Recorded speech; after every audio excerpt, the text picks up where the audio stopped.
Yan, ito yung adobong tukwat manok.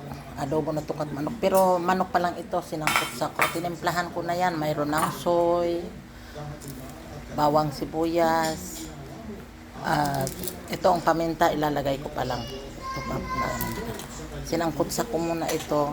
Ayan, nasangkot sa ko na bago. Kailangan lutong-luto na yung manok bago ilagay ang tukwa.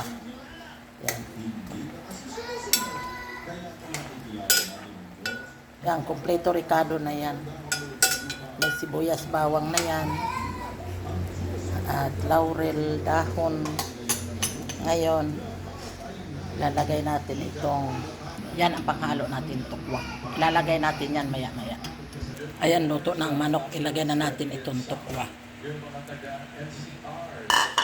Ilagay na natin yung tukwa.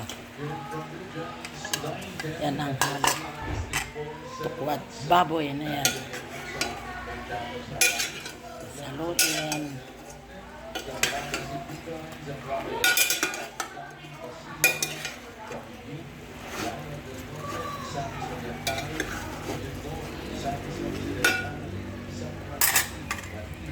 Ayan, luto na. Salamat sa Diyos. Luto na ang adobong tukwat manok. Adobong tukwat manok yan. Salamat sa Diyos sa biyaya. Paki-like, comment, and share please. Follow me, mga idol.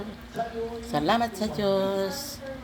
I love you all. Paki-follow po sa mga vlogs ko. Like, comment, and share.